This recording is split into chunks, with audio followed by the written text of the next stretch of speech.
नाही की तू ह्या असं असं आहे, तू स्त्री आहेस तो तुला जास्त मान, तू पुरुष जास्त मान, असं अजिबात आमचं कोर्ट म्हणत आहे. बऱ्याच महिला आज आरोपी म्हणून जेलला आहेत, परंतु पुरुष जेलच जास्त फेमस आहे. महिला जेल विषयी कोणीच आर्ग्युमेंट करत नाही, टाकत नाही. इंस्टाग्रामवर मीच टाकत असतो की महिला जेल पण असते, महिलांना पण हे आहेत. पण लोकांचं पुरुष म्हणजे अत्याचारी आणि महिला म्हणजे पीडित, अशा पद्धतीने अशा चालतं पद्धतीने सगळं. चाललंय. परंतु त्याचं प्रमाण पुरुषांमध्ये पुरुषांचेच जेल जास्त असतील ना प्रमाणात.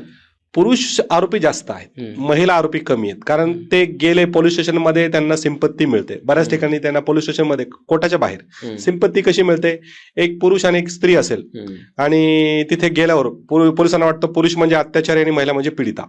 एखादी महिला पुरुषावर बलात्कार करू शकते हे कोणी मानायला तयार नाही. पुरुष बलात्कार सुद्धा होतो. बऱ्याच महिला पुरुषांचं शारीरिक शोषण करतात, ही बाब कोणी मानणार नाही.